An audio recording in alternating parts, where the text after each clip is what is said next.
Hi everyone, and I hope you're enjoying the event so far. Welcome to the session. We are lucky enough to be joined by Charlton. So hi how are you doing? I'm good, thank you. I'm good. Thank you for having me. Oh, it's great to have you on. So as a little bit of an introduction, is a training manager, and that is for Tyneside and Northumberland Mind. So this session is kind of going to go over a bit of a Q&A with them, just to sort of take it back to basics, all around kind of what mental health is, and the sort of signs and things to look out for. So it should be a really interesting session.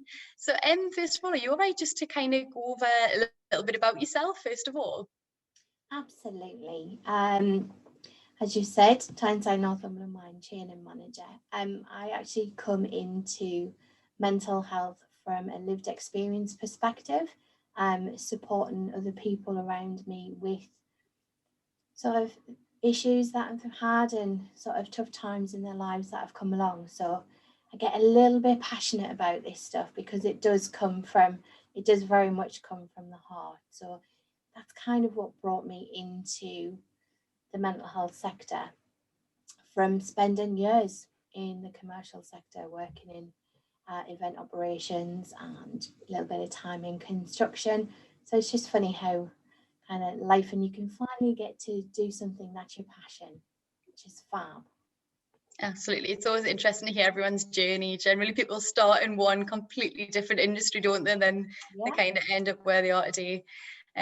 Oh, brilliant. And can you tell us a little bit about sort of your role and what it is that you do? So with Tyneside Northumberland Mind, we are obviously a mental health charity, and we have different pillars to the charity. So we offer counselling services, wellbeing services, and myself in training. So we go out and we support the community. We do some commercial training just to help bring some of those funds in to support some of the projects that we do, which is fantastic and we're really grateful for. And we also partner with the Suicide Prevention Network. So we work across 6 of our lovely local authorities, from Northumberland, North Tyneside, Newcastle Gateshead, Sunderland and South Tyneside. And that's a project really focused in on doing something about mental health, all the way up to suicide prevention, to do our best to get people talking about these things and do something to reduce those numbers, because let's be honest, one suicide is one too many. So it's a good challenge to be part of. Absolutely. Yeah, that sounds like such a great sort of project that you're involved in. So to get started then with the Q&A, I just kind of wanted first of all to go over what actually is mental health. So a great question and a brilliant place to start. The first thing we have to see is every single person has mental health, exactly the same as we all have physical health. And the two things are linked in. The World Health Organization did us a lovely definition of health, where they've said it's a state of complete physical, mental, and social well-being. It's not merely the absence of disease or infirmity. So that was back in 1948. They were already thinking about things about mental health. But then they've gone on to define positive mental health, and it's about everything that we do on a daily basis. Can we all achieve our own potential? Can we cope with the normal stresses that come along in day-to-day life? Can we participate in our jobs? Can we work sort of productively? And can we make a contribution to our own communities and play our own part? So not just your community around your home, but it might be your college community. It could be your sports team community. Can you sort of actively participate in that? And can you deal with those bumps in the road that inevitably come along? And they do, they come to all of us, but how we cope with those, that's really our mental health. How we get up in the morning, we get dressed, we get in the shower, we get to school. Without mental health, we wouldn't be able to do those things. So it's really, really important. It's fundamental to everything that we do. Oh, definitely. I think it's like you say, isn't it? It's everyone. Everyone has mental health, and it's kind of every situation we deal with, isn't it? Absolutely. I think sometimes as well, if we were talking about physical health, and you sort of maybe stick it in your search engine, you get lots of really positive pictures, and that's just from putting in physical health. If you put in mental health, you get some negative stuff, and I think that's why it's part of the reason why it makes it difficult to, bit more challenging to talk about, because it's already telling you sort of mental health is negative, when really it isn't. We all have that, and that's kind of one of the kind of stumbling blocks we've got. We need to accept that we've all got it, and it's not a good thing or a bad thing. We just have it. Definitely. And I think a big part of that is kind of educating everyone, isn't it? Sort of the sessions like we're doing today, kind of getting the awareness out there, and making people kind of realise that it's normal, isn't it? And it's good to talk about it, and everyone goes through it. Yeah, absolutely. Nobody kind of escapes and gets all the way through life feeling great 100% of the time. It's just, to be honest, that would be a problem in its own right. But we all have it. It happens to all of us. And when it affects so many people, I don't understand why it's not freely spoken about. Absolutely. I wish it weren't the case, but unfortunately it is for the moment. But more sessions like this, and we'll start breaking those barriers down one by one. Definitely. So with that then, how can we actually take good care of our mental health? Do you have sort of any advice, any tips that we can do to actually take care of our own mental health? Absolutely. And a lot of these things you will already know, but sometimes we forget, or we maybe don't prioritize it as much as we should, because before you can look after anyone else in your life, sort of family members, your friends, before you can do any of that, you've got to be in a good place. So looking after you is actually really important. It's more important than we give it credit for sometimes. So we sometimes maybe feel a bit selfish doing things for ourselves, or feel like we need permission, and it's really not. It's the best thing you can do for everyone around you. So what we need to do are really the basics. We need to make sure we're sleeping well. Rest is really good, not only for the physical body, but it's really good for the brain to kind of process the day and resettle. So good sleep is great. I never used to sleep well, but I don't know, I've hit a point, I've changed jobs, and all of these things have now allowed me to sleep properly, and I am so protective of that sleep there, because I feel so much better. We have to eat well. We've all seen the adverts, we all know the messages about eating well for good physical health, but it actually impacts your brain as well. So giving yourself good nutrition is really, really superb for mental health. Exercise, again, you get given the messages about exercises, and you've got great sporting activities at the college. Join in, participate. It doesn't have to be the big stuff. Just getting out into nature, a bit of a walk, all of this is really good, and it's really good for the mind. We have a kind of a constructed world around us that maybe we move really quickly, and we do things at pace, and we've always got information coming in, and we've maybe forgotten how to relax. Really important. And some things you can do to relax would be, you could possibly do mindfulness. Now, this doesn't work for everyone. It's a skill. I'm still working on it. I'm probably one of the worst offenders, but mindfulness is great. It's just about being in the moment. So we've had our recent stay at home and our lockdown, and I found actually, if I was going to be washing my hands so many times, then I would be in the moment. And it's just about, well, the 20 seconds, 30 seconds, feel the water, feel the bubbles, wash your hands, and just be aware of things, not thinking about what you're doing next or what you're doing tomorrow, what deadlines you've got to hit. Just even something as basic as that. And if you get really good, move on, do some mindfulness classes. there are sessions online, there are so many mental health apps. The NHS have some really good ones. There was a funded piece of work called the 5 Ways to Wellbeing, and that encouraged us to do 5 things. The first thing is to connect. We need to connect with people. We do really well looking after our mental health when we connect. So instead of sending that email, speak to someone. Speak to maybe someone new.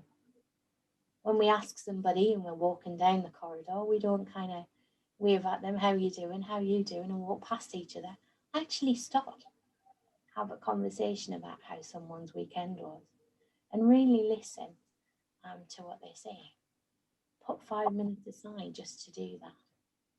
Maybe sort of walk along the road with someone, offer someone to share the same journey with them. The other thing that they wanted you to do was to be active. Activity is associated with lower rates of depression, brings down anxiety across all of the age groups. So it's a really good habit to get into. It's great if you can start it when you're younger. There's associations with exercise with age-related sort of cognitive decline, maybe it's protection against some of the brain diseases that come into play later in life. Doesn't have to be anything intense. It really doesn't. Walking can have a huge benefit. We might even get social when you're out walking and sort of chatting with people. I know I got a puppy recently and I've never spoken to so many people. He is cute, but they do like to stop and say hello. But it's the little thing. Stairs, not the lift. Don't sit at your desk and plow through your day. Go for a walk at lunchtime. Take a break. That'll be really good for your work as well. You've got a break from it. One of the other things on the 5 Ways to Wellbeing is to keep learning. It's a great environment, great to be doing this in the Tyne College. But continued learning through life increases your self-esteem. It's great for the social life. It makes you more active. Loads and loads of things. It can lift people out of depression, doing educational activities. Setting goals is really good for someone as well. The 4th one would be to help others or to give. So participation in social activities, things going on in your community has brought loads of attention to wellbeing. We're really starting to realise kind of how important it is. And those who have an interest in helping other people actually really rate themselves much happier in life in general. And taking notice of things is the final one. Take notice of everything that you're doing. Be aware of what's around you. It's a little bit like that mindfulness. Be in the moment. It reaffirms kind of life. And do you know what? Just savor those little nice things. We tend to let nice stuff just pass us by. No, it's just enjoy them. If someone's made you giggle, have a full belly laugh. There's nothing better for the soul. Just a good laugh is needed all round for me. But yeah, loads of things you can do to look after. Oh, I really like those. The 5 Ways of Wellbeing are really good. I think there's some excellent sort of tips in there. I know, like for myself, especially over lockdown, it made you kind of realise, again, kind of taking your life back to basics, isn't it? The sort of things that you appreciate and actually having some time to just appreciate the present and what's around you. And that's not necessarily material things, is it? It's like you say, you know, kind of even passing people when you're out on your daily walk. It felt amazing to see somebody else, didn't it, to sort of say hi. And I think things like that would definitely used to kind of not appreciate at all. You wouldn't even give it a second thought, would you, passing someone in the street. So I definitely think I've started to kind of be a little bit more mindful and try and live in the present rather than thinking, right, what am I going to do after work? What am I having for tea? What's planned for the weekend? And you get caught up in that, don't you? And just thinking about what's next. So I think they're definitely some really good tips. And I know kind of helping other people as well. Like you said, it makes yourself feel good, doesn't it? That you're sort of doing something for somebody else as well. It's kind of benefiting them. Like you say, you kind of get a bit of a spark yourself, don't you? So yeah. You get a nice feeling, don't you, when you've helped somebody?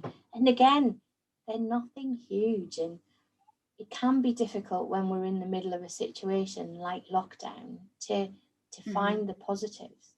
But you really great example from yourself there, that they are there. We might just have to look a little bit harder for them. Yeah, absolutely. So with that then, what might it look like? So anyone who is experiencing maybe poor mental health, whether it's sort of yourself or whether it's a friend, what might that look like? So it can look different for everyone. We're all individual and we all cope or deal with things really differently. But some sort of guiding things that you could look for. If you normally are fortunate like me and you sleep really well, and suddenly your sleep's really disturbed or you find it difficult to get off to sleep, or you could be the other way. You might not sleep very well and now you sleep for really long periods of time. Anything that messes about with your sleep pattern, something's going on. It doesn't necessarily mean there's a mental health illness to worry about there, but it does mean that possibly a little bit of stress. Is it maybe it's exam time? Have you got something new coming along that you're a little bit anxious for? But if things start affecting your sleep, let's maybe deal with what that root cause is. Again, the same with food. If we've got changes in eating habits, we've lost our appetite, or we've started maybe eating a little more than we would. Maybe it's having not enough energy to get you through the day, feeling really drained or really, really hyperactive. Again, they're all changes that we should be just conscious of, and maybe do some of those nice activities to rebalance ourselves, bring ourselves back. You could have kind of maybe unexplained aches and pains. We know that particularly where there's depression or a really high level of stress sometimes, that the body can have a physical reaction to these things. So that might be a bit of an indicator that we need to really look after ourselves in the first instance. But really sort of feeling a little bit sad, but for a long period of time, maybe it's a bit hopeless, so you get those feelings of helplessness. Then let's reach out to somebody. Let's use some of those resources that are available to us. Mood swings as well can be a thing to watch out for. And sometimes, if it's anything like me, it's my friends who would spot that in me way before I would. So again, it's good to look out for other people. But any sort of ongoing and persistent, if it's something that you know and you understand, it's still time for that self-care. So if we're in exam periods, we're having issues with food, we're having issues with our sleep, we know it's going to be short term, but the benefits of actually looking after that and protecting that sleep and getting that good nutrition in will really pay dividends to get you through that period of stress. Because we need to plan, because when you're in that situation and you're already feeling a little bit uptight or stressed or anxious, that's really difficult to think about things objectively. So it's much better to plan for these things. It's a bit like a seatbelt in your car. You put it on all of the time, but you really need it in an emergency. So think about these things in the good times. So if you've got exams, you're maybe going up to university, you are moving, any of those things, let's plan for them. Think about the things that make you smile. Have them in reserve. Who are the good people around you that you can turn to in those real kind of tough moments that'll help you pick up and look at something objectively for you, maybe give you a different viewpoint. If we've planned about these things and we've thought about them in advance, when we need them, they're there on hand without us having to think about things, because that can be a big ask of yourself to think about stuff when you're in those tough times. So yeah, that would be those would be some of the key ones I think I would look out for. Yeah, I think they're really good. It's kind of identifying it yourself, isn't it? Or in someone else is really important. And I think that's sometimes hard, isn't it? To even allow yourself to accept that actually something probably isn't right. Or like you're saying, preparing for if you do sort of experience it. I really like that, the seatbelt. You would always put your seatbelt on, wouldn't you? And you know, you don't expect anything to happen, but if it does, you kind of, you know where you are, don't you? So Yeah. I really like that. The final question actually is what should you do if you're kind of worried? So if there's anybody listening today who's thinking, actually, I am a little bit worried, what would you sort of recommend that they do? I'm going to say, if you're watching this, you're really fortunate because you're at Time College, and I've had a look at some of the resources that you've got on hand. So you've got some really good people here. You have your counsellors at college. You have mental health ambassadors. You've got your personal progression coaches. All of these people you can turn to for guidance and support. And it's not just about academic stuff. It's not just about your course. It's about anything. They're there for you. They're concerned about you as a person. But if you want to look outside of the college environment, or you're not staying in the halls of residence, you can start with your GP. Have conversations with your GP, because they're a great source.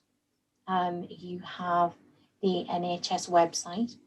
That again, if you were worried about something, great place to start looking and try and get some of those handy hints and tips. You could turn to one of the charities. Clearly, I'd like you to come to Tyneside Northumberland Mind if you needed any help, but we would always be there. And even if it wasn't something we could help with, we might know an organisation who can. But there's so much information out there on the internet now. We've got great sites coming up. We've got Kooth that hopefully people are aware of now, KOOTH. That's got magazines, it's got discussion boards, it's got a live chat. You can even create your own journal there. So many people who I've spoken to recently have started journaling. It seems to be a great activity for people. You've got websites like Samaritans, they've got loads of information. You've got our own website if you were worried about anything. There's loads of information in there. But please definitely speak up to any of the staff, any of those mental health ambassadors that you've got in the college. If there's anything going on for you in there, even if you're just feeling a bit stressed and you feel like you want to have maybe a little bit of a rant, then do it. Please do. It's far better to say something than kind of feel you've got to battle on and struggle on and keep it to yourself, because it's really not good for you. And let's face it, you're kind of our key concern. Definitely. Oh, thank you very much for that. That's really useful. And obviously, just to kind of reiterate your point there, kind of about the college. Obviously, any current students who are listening, any students who are thinking of coming to us in September, you are, you know, really encouraged to reach out. And if there is anything, like you say, that you're worried about, or just something that you kind of want to get off your chest, I think, you know, reach out to any of those people. We've got sort of student services online today. All of the curriculum staff and things are on. Like, please do, you know, reach out and we'll be more than happy to kind of point you in the right direction and see how we can help. But thank you very much, Em. That's been really helpful, and it's a really great conversation, I think, to have, just to talk about mental health and kind of what it is, and kind of spread awareness, isn't it? So that's been brilliant to speak to you today. Thank you so much for joining. And I hope everyone listening sort of found that useful. Yes, you're all part of my Thank you. family to spread the word, to raise awareness, and let's get talking about stuff and making things better for everyone. Absolutely. Thank you very much. We're really pleased to have you as part of today. You're welcome. Good luck, Thank everyone. you. Thanks for listening, everyone. Enjoy the rest of today.